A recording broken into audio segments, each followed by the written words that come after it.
नमस्कार, भव्यश्री न्यूज से मैनपुर। कहते हैं महिलाएं आखिर खुद को समाप्त करने पर क्यों मजबूर हो जाती है। आपको स्टोरी सुनाने से पहले, यानी कि जो सच्ची घटनाओं पर आधारित है, अहमदाबाद की स्टोरी और चंद दिन पहले की है, यानी 1-2 दिन पहले की। लेकिन इससे पहले चंद लाइन हम मैथिली शरण गुप्त की सुनाना चाहेंगे। उन्होंने लिखा था, बरसों पहले अबला तेरी यही कहानी, आंचल में है दूध और आंखों में पानी। और ये सत्य नजर आता है। लिखने वाले ने बखूबी लिखा हो, किसी पॉइंट पे लिखा हो, कहीं ना कहीं मजबूर होकर लिखा हो या अपने मन से लिखा हो, लेकिन तब से बच्चे आज तक यही पढ़ते रहे हैं और पढ़ते आ रहे हैं। वो महिला हो या पुरुष हो, यानी बच्चों में मेल हो या फीमेल हो, पढ़ते पढ़ते हम लोग सभी लोग बड़े हो गए। क्योंकि राइटर जो लिखते हैं हम वही पढ़ते हैं। जरूरी नहीं कि राइटर की सोच निजी जिंदगी में वो वाकई में सच्चाई पे आधारित हो या काल्पनिक हो, लेकिन कल्पना कभी कभी सच्चाई बन जाती है और उतर जाती है जेहन में। और यही दौर है कि उन्होंने कभी भी ये नहीं लिखा कि पुरुष तेरी यही कहानी और तुम्हारे आंखों में पानी, ऐसा कभी किसी ने नहीं लिखा। आप पूरा इतिहास पलट कर देख लीजिए। लेकिन इतिहास में क्या महिलाएं कब तक जूझती रहेगी और कब तक महिलाओं की आंखों में पानी आता रहेगा। मालूम हो कि सरस्वती माँ जो है वो एक महिला है, क्या उनके आंखों में पानी है। माँ लक्ष्मी एक महिला है, क्या उनके आंखों में पानी है। उनके लिए तो जितने भी मजहबों को ले ले, वो पैसे के लिए त्राह हैं और मांगते हैं अपने अपने मजहबों में कि लक्ष्मी आगमन हो, लक्ष्मी माँ मेरे घर में आइए। तो वो लक्ष्मी के लिए या माँ दुर्गा की ले लीजिए या गंगा माँ की ले लीजिए या धरती माँ की ले लीजिए। क्या अंबर से किसी ने कुछ मांगा है? नहीं मांगा। वहां बारिश जरूर होती है, लेकिन वहां भी धरती से ही शुरू होता है, क्योंकि समंदर से ही उफान शुरू होता है, तब बारिश होती है, बरसात होती है। तो ये कहां तक कहना है कि अबला महिलाएं कब तक अबला रहेगी। आज मैं आपको बता दूं, अहमदाबाद की रहने वाली ऐसा ने साबरमती नदी के पास पुल पर खड़ी होकर के कहती है कि माँ मुझे अपने नदी में संभालो। मैं खुश होकर के इस नदी में संभाली। क्यों? दहेज के कारण। दहेज के लिए प्रताड़ित हुई ऐसा नदी में समाने पर मजबूर क्यों हो गई? उसे वही स्थान क्यों मिलता है? क्यों नहीं स्वावलंबी जिंदगी सी? उनके परिवार, उनके समाज, जितने भी मजहबों के लोग हैं, सबकी ये बात है। ऐसा पहली नहीं है और ऐसा आखिरी भी नहीं है।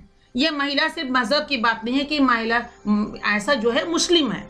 यहाँ हिंदू, मुस्लिम, सिख, ईसाई सब बेटियों की बात करें। बेटियों में कोई मजहब नहीं है। सिर्फ 2 जाति मैं मानती हूँ, एक महिलाओं की और एक पुरुष की। कब तक पुरुष प्रधान रहते रहेंगे? महिलाओं के लिए इतनी सी योजनाएं हैं, इतनी सारी योजनाएं आ रही है, सबका साथ सबका विकास, लेकिन सबका विश्वास कहाँ है? विश्वास लगता है कहीं छूमंतर हो गया है। विश्वास जगाने की बात है हमारी और आपकी। मन में विश्वास महिलाओं के प्रति, ये विश्वास उनको पैदा करना पड़ेगा। ना समाज में उनको पूरी चीजें मिल पाती हैं, ना हौसला मिल पाता है, ना मायके में हौसला मिलता है और ना ससुराल में हौसला मिलता है। हम पूरी समाज की बात नहीं कर रहे हैं, लेकिन आधे से ज्यादा आबादी वाली महिलाओं की अगर बात आप कर ले तो वहां आप देखेंगे बनारसी साड़ी के अंदर भी छुपा हुआ कलेश सबको नजर नहीं आता है। क्या कभी जाने हैं उनके पति इंजीनियर हो, डॉक्टर हो, IAS अफसर हो, क्यों उनका हाथ चल पाता है महिलाओं पे, अपनी पत्नियों पे? पीटते हैं, महिला तरफ कर अंदर ही रह जाती हैं। कभी उनके डर से, कभी समाज के डर से, कभी खुद के ये से कि लोग क्या कहेंगे। लोग क्या कहेंगे, यही पर्दा कल बेपर्दा होकर के लोगों को या महिलाओं को खुदकुशी करने पे मजबूर करती रही है। सबसे अहम बात है पैसे, सबसे अहम बात है शिक्षा। माँ बाप क्यों नहीं बेटियों को उतना शिक्षित बनाते हैं, उतना हौसला बुलंद करते हैं कि ताकि बेटियां आंधियों में भी चिराग जला सके। आज इतनी सारी बेटियां आगे बढ़ रही हैं, बलबूते बढ़ रही हैं। विवाह जैसा बंधन, जहाँ एक पवित्र रिश्ता ये कहता हो 1.5 लाख रुपया, 2 लाख रुपया, 5 लाख रुपया मुझे शादी के बाद भी दीजिए, वैसे पति के साथ क्या रहना? क्यों तरफ हो ऐसे पति की? ऐसा ने यही किया। ऐसा आज मैके में रह करके भी सुसाइड की है, क्योंकि उसके पति ने मैके में छोड़ दिया। 2018 में शादी हुई थी आरिफ के साथ और उसके बाद आरिफ ने क्या किया, मैके पहुंचा दिया आयशा को। और बार बार वो कहती रही कि मुझे अपने घर ले चलो। समाज के दबाव में वो एक बार आयशा को अपने घर तो ले गया, लेकिन पुनः वो फिर आयशा को छोड़ दिया 2019 में। और 2019 से आयशा अपने मैके में रहती रही और बार बार अपने पति को कहती रही मुझे अपने घर ले चलो, मुझे घर ले चलो। लास्ट में अभी 1-2 दिन पहले की बात है, जब आयशा ने खुदकुशी की तो उसने कहा तुम्हारे बिना हम रह नहीं पाएंगे, तुम्हारे बिना हम मर जाएंगे। पति ने कहा मर जाओ, लेकिन मरने के पहले एक वीडियो जरूर बना के जाना। कहते हैं ना कि गुस्सा गुस्से में कोई अगर अपना आदमी साथ दे दे, उसे पकड़ ले चंद मिनटों के लिए, तो गुस्सा चुमंतर हो जाता है और लोग फिर जब निजी अपने रिलैक्स होते हैं तो फिर मरने का हिम्मत नहीं जुटा पाते। लेकिन उस वक्त उनके अपने उनके साथ होना जरूरी है, क्योंकि गुस्सा पे किसी का काबू नहीं होता है, कोई भी हो। बहुत सारी चीजों को आप देख लीजिए, जो लोग खुदकुशी करते हैं, वो इस महिला हो या पुरुष हो या कोई भी हो, अगर उनको गुस्सा आता है कुछ ना कुछ वो कर बैठते हैं। लेकिन वहीं पे अगर कोई समझाने वाला उनको मिले ना, तो वो नेचुरली में जिंदगी जीना चाहते हैं। जिंदगी इतनी सस्ती नहीं है, जिंदगी तो अनमोल है। क्या अनमोल से मिलती है? इतने सारे करोड़पति अरबपति लोग मर जाते हैं, छोटे बच्चे से लेकर बड़े तक, किसी बीमारी से कुछ। अगर पैसे में इतनी ताकत होती, अगर समझदारी में इतनी ताकत होती, तो लोग क्या लंबी उम्र नहीं जी पाते? क्यों मरते लोग? लेकिन नहीं, जिंदगी बहुत कीमती है, पैसे से खरीदने वाली चीज नहीं होती है जो लोग खरीद ले। इस चीजों को बिल्कुल उस तरह धन की तरह है ये जीवन, जिसको जीना चाहिए इंसान को समझदारी से। और परिवार वाले मरने के समय बोलते हैं, इस तरह नहीं। अगर उनके पति छोड़ दिए तो क्यों नहीं, उनके पापा दर्जी थे। आज फैशन डिजाइनिंग का दौर है। कपड़े ऐसी चीज हैं जिसमें वो गरीब हो या अमीर हो, कपड़े पहनते ही पड़ते हैं। क्या बेटी दर्जी का काम नहीं कर सकती थी? बेटी क्या डिजाइनिंग का काम नहीं कर सकती? क्या स्वावलंबी जिंदगी नहीं जी सकती थी? समाज और परिवार, ये दो चीज जो है ना, मिल करके एक ऐसा को जीवन दे सकता था, लेकिन क्यों नहीं दिया? सिर्फ ये पति आएगा, शोहर आएगा, उसके बावजूद 2019 में इन्होंने 1.5 लाख रुपया दे दिया। उसी 1.5 लाख रुपए से 2-4 मशीन खरीद करके, अगर ये बहुत सारे ग्रुप आज सरकार दे रही है, सेल्फ हेल्प ग्रुप है, स्वयं सहायता समूह है, उससे जुड़ करके महिला आगे बढ़ सकती हैं। और उससे भी नहीं तो समाज में 4 आदमी 5 आदमी मिल करके, 5 महिलाएं मिलकर तो बहुत कुछ कर सकती है। कहाँ चले गए वो सपने जो ऐसा नहीं देखा था? और सकारसी पति के साथ जीवन जीना ही एक जिंदगी है। क्या आप 2 रोटी तभी खा सकते हैं? नहीं। कहते हैं ना, जीवन खुद भी जीना चाहिए और दूसरे में अगर प्रॉब्लम हो तो उसको भी सॉल्व करना चाहिए। मानते हैं नारी बहुत मजबूत होती है, लेकिन नारी कहाँ कमजोर हो जाती है? जहां उनके पास पैसा नहीं है, जहां जीने का कोई आधार नहीं है। उन्हें लगता है गलत वो कर नहीं सकती, सही करने के लिए उनके पास धन नहीं है। चूंकि ना मायका से मिलता है उनको, मायका वाले तो दे देते हैं ससुराल वाले को, और ससुराल में पति सास ससुर देते नहीं है। महिलाएं वहीं के वहीं खाली हाथ हो जाती हैं। हाँ, जहां तक बेटे की बात होती है, तो वो तो जब बेटे कुछ जवान होते, यंग होते हैं, थोड़ा बहुत कमाना आरंभ करते हैं, उसका उनकी शादी हो जाती है, वो हो जाते हैं बहू के। महिला तो खाली हाथ आई है और खाली हाथ ही रह जाती है। लेकिन महिलाएं ही पूजी जाती हैं। धरती हो, धरती को खरीदने की चीज, भाई मुझे एक मकान हो जाए, कहाँ? धरती एक माँ है, गंगा एक माँ है, सरस्वती एक माँ है, लक्ष्मी एक माँ है। तो आप ये चीज को दौड़ लीजिए। कब तक महिलाएं खुदकुशी करती रहेंगी? कब तक यूं ही महिलाएं गंगा में कूदती रहेंगी और गंगा से बोलती रहेंगी कि मुझे आप सुकून की जिंदगी दीजिए? और कब तक वो कहेंगी कि मरकर मुझे अल्लाह से मुलाकात होगी? ऐसा ने यही कहा है कि मरकर मुझे सुकून मिल जाएगा। अपने फादर से उन्होंने बात किया। लीजिए, हम एक क्लिपिंग सुनाते हैं, चंद मिनट का वो क्लिपिंग आप देख लीजिए कि ऐसा की जो जुबानी है, जो हम सूचना के आधार पर आप तक पहुंचा रहे हैं।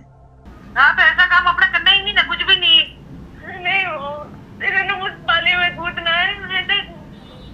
नहीं ना मॉम, उस पर बाबा की कसम तक ऐसा काम मत नहीं ना मॉम, मैं कुछ थक गई हूँ। हाँ तो तक कुछ भी नहीं, अल्लाह मालिक है, माफ करेगा। सुनो, किसी से बात नहीं करनी, उसको नहीं लाना मेरी जिंदगी में। आ जानी चाहिए तो शादी चाहिए ना, शादी चाहिए ना। बोलता तुम मरने जा रही, वीडियो बना के भेज देना ताकि मेरे को पुलिस में ले। ठीक है, मैंने वीडियो दे दी उसको। हाँ ठीक है, मैं मरने जा रही, तुम्हारे में कोई नहीं आएगा। ऐसा करना है मत, कुछ भी वीडियो भेज दी। अब मैं मरना करती हूँ। थक गई हूँ यार, लाइफ से इरिटेट हो गई हूँ मैं। कब तक हंसूं मैं? कुछ भी नहीं, ऐसा कुछ नहीं होगा। आपने जो वीडियो देखा है, इसमें ऐसा अपने मम्मी और पापा से ये बातें शेयर कर रही है। कहाँ? साबरमती पुल पे खड़ी होकर के, क्योंकि उसका मन है कि अब बस ये वीडियो बनाकर वहां तक शेयर किया जाए और उसके बाद वो छलांग लगाने वाली है। उसके डैड और मॉम इतना मना करने के बावजूद भी वो बात नहीं मानती है, और लास्ट में वो क्या कहती है वो भी शब्द हम आप तक पहुंचा दे अपनी जुबानी। उन्होंने कहा, डैड कब तक लड़ोगे? डैड कब तक लड़ोगे? केस विड्रॉल कर लो। अब केस विड्रॉल कर लो, ये जो शब्द हैं, उससे जाहिर सी बात ये पता चलता है कि या तो लड़की वालों की तरफ से दहेज का केस दर्ज हुआ होगा, नहीं तो लड़के वालों की तरफ से यानी आरिफ की तरफ से तलाकनामा दर्ज हुआ होगा कि मुझे तलाक चाहिए। ये दोनों में कोई ना कोई बात है, लेकिन बात स्पष्ट नहीं हो पाई है। लेकिन लड़कियां कब तक दहेज के लिए प्रताड़ना सहती रहेंगी, प्रताड़ित होती रहेंगी। सवाल ये है, आज आपको हम बता दें कि महिला यानी कि इनकी शादी जो हुई है राजस्थान में हुई है। राजस्थान जैसा पवित्र स्थल पे शादी, यानी आरिफ राजस्थान के रहने वाले हैं और 2018 में इनकी शादी हुई। अभी आप देख लीजिए 2021 का, ये फरवरी का 28 तारीख है, यानी लास्ट, और कल से 1 मार्च आरंभ होने वाला है। क्या जिंदगी इतनी ही है? शादी के बाद अगर जिंदगी इतनी ही है, जिंदगी थोड़ी है, तो क्यों इस विवाहित जिंदगी में जिया जाए? हम सबकी बात नहीं करते, लेकिन बहुत सारी जिंदगी को मैंने देखा है जो गमगीन है। महिलाओं को स्वतंत्रता नहीं मिल पाती। दूसरी बात, महिलाओं को भी ये सोचना चाहिए, शादी के बाद अगर पति को समझते देर नहीं लगता कि मेरे पति किस मिजाज के हैं, तो नेचुरली अलग हो जाइए ना। खुदकुशी क्यों करें? जब पति नहीं कर रहा है खुदकुशी, हम क्यों? जीवन जीने का नाम है, आनंद से जिए। और जरूरी नहीं है कि उनके बिना हम रह नहीं सकते या वो मेरे बिना नहीं रह सकते। किसी को अलग करना, किसी को प्रताड़ित करना, ये सरासर कानूनी यानी गैर कानूनी है। इसमें कभी ना पड़ना चाहिए। एक जीवन मिला है, सुरक्षित जिंदगी जीने का हक हमें भी है और आपको भी। ये लड़कियों को समझना पड़ेगा।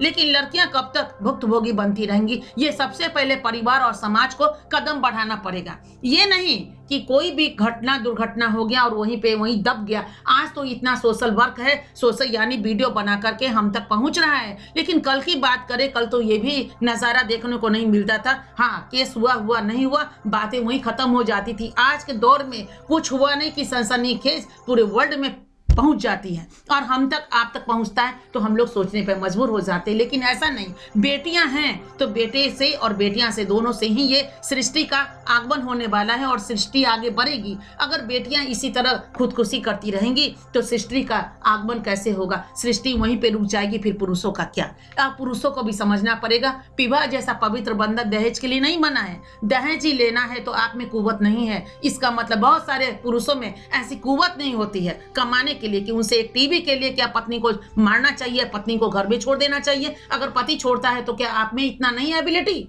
कि आप अपने एबिलिटी से, अपनी क्षमता से आगे बढ़ सकते हैं, पैसे कमा सकते हैं और अपने परिवार को पाल सकते हैं, खुद को पाल सकते हैं, अपने बच्चों को पाल सकते हैं? नहीं, वहीं के वहीं छोड़ दीजिए। समझाने की चेष्टा जरूर कीजिए, कोशिश जरूर कीजिए अपने पति को कि पति को समझा करके अगर उनका मन फेर गया है तो उनको समझाइए, समझा कर पुनः उस जिंदगी में वापस लाने की कोशिश कीजिए। मगर दबाव कभी मत डालिए और खुद पर भी दबाव मत डालिए कि जिंदगी उतनी ही थी, पति के साथ ही जिंदगी जीना क्या जरूरी था?